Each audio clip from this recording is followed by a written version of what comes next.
me perform with my next guest earlier in the show, and you also saw him win season 17 of The Voice.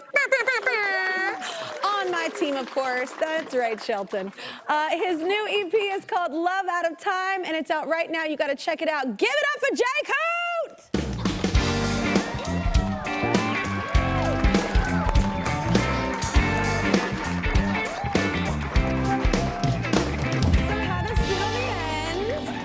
It's very formal. I know, it's very like this.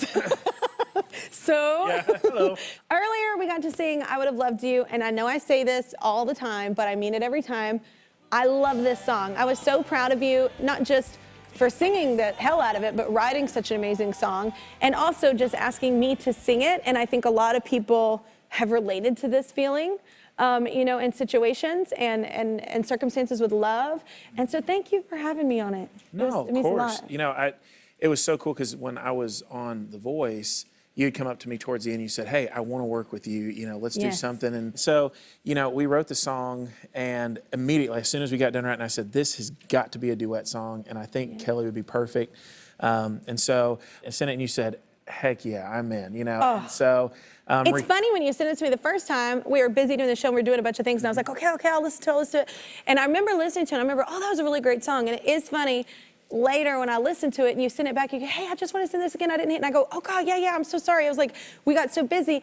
And it was, I think that timing is everything. Absolutely. You know, and not just for me, but a lot of people out there. Like, you know, and all of a sudden you can hear a song 1,000 times, but then if you hear it from a different perspective and vantage point, it hits you, you know, so differently. Oh yeah, well I tell people all the time, you know, I'm playing, you know, gigs and stuff before The Voice, I would sing the song Goodbye Time, an old Conway Twitty song that Blake ended up redoing. Yeah. And I remember singing it, and I love the song, but it wasn't until after I went through my divorce that the first time I sang it, I cried like a baby, and I was like, holy crap, I can't sing this at shows anymore, because it actually became real. And, you know, and it was, like you said, it's timing is everything, you know, so. But congratulations also personally, like on the wedding, everything. Oh, yeah, thank you so much. So exciting. So can you tell everybody how you met? Yeah, thank you so much.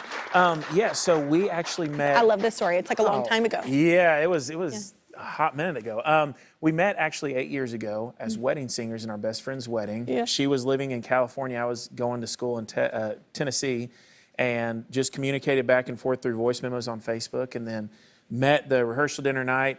At the time, she wasn't on my radar. I wasn't on her radar. I was in a different relationship, and we sang that night and then went our separate ways.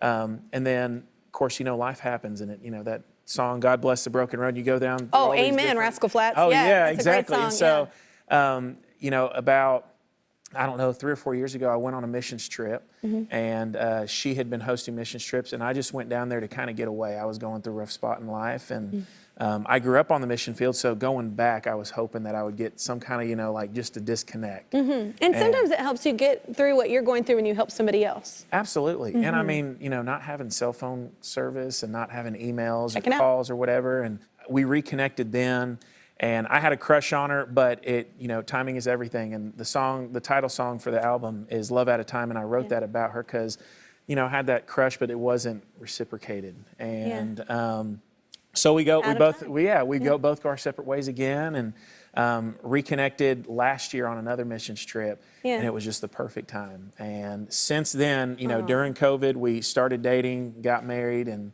You're super cute together. Oh, thank you. Yeah, on the video shoot, I was like, oh, they can't like separate from each other and that holding hands. I was like, it was so cute.